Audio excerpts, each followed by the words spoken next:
आम्ही सारे खवय्ये.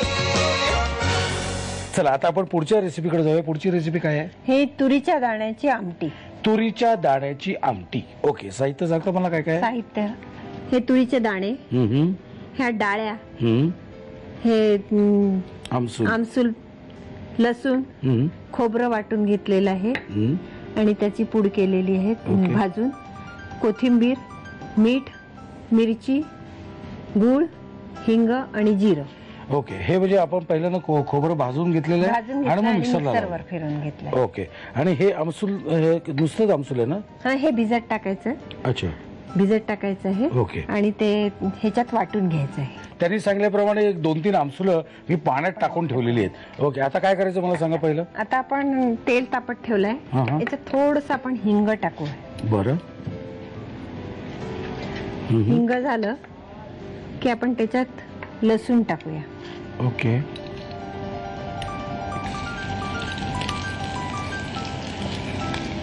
मिरची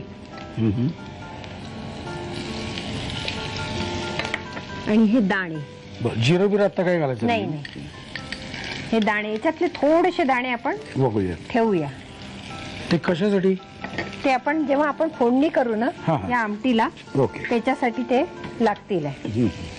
म्हणजे ते दिसतात छान असे दाणे राहिले तर.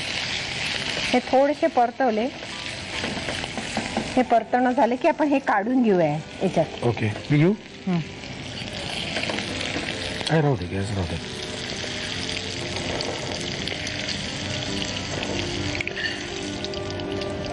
आपल्याला तेल अजून लागेल का ह्याच्यात? थोडस पाहिजे, थोडस लागेल ना?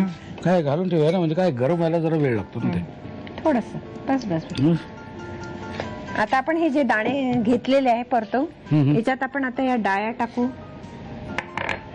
हे खोबरं पण टाकू, गूळ टाकू,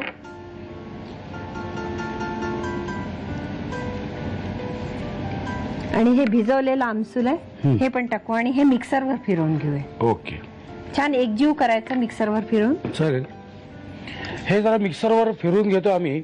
ऍक्च्युअली फिरवून घ्यायची काही गरज नाहीये, कारण काय माहितीये का, आमच्याकडे ऑलरेडी फिरवलेलं आहे. तुम्हाला वाटतं विश्रांतीच्या काळात आम्ही सुद्धा विश्रांती घेतो, तसं नाही, आमच्याकडे आहे फिरवलेलं. ओके ओके, आता आपण इकडे तेल ठेवलेलं आहे. हो, त्याच्यात आपण थोडस जिरं टाकूया आणि थोडं हिंग टाकूया.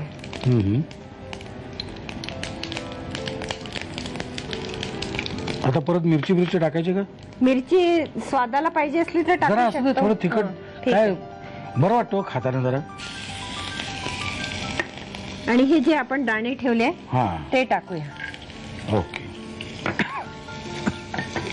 आणि हा पूर्ण गोळा टाकून द्यायचा.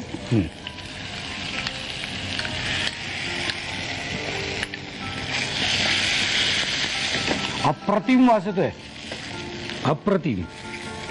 जे आपले हे बरोबर झालेलं आहे गणित. गॅस मोठा करू काय? चालेल. आता थोडस परतवून घेतलं की आता हे जे आपण गरम पाणी ठेवलंय ते याच्यात ओतायचं. बर,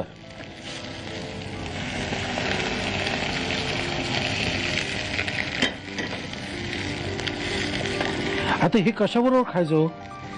हे म्हणजे असं कढी जसं आपण करतो त्या टाइप, किंवा भातावर वगैरे बरोबर खाऊ शकतो. भात किंवा पावाबरोबर सुद्धा जाईल. हो हो.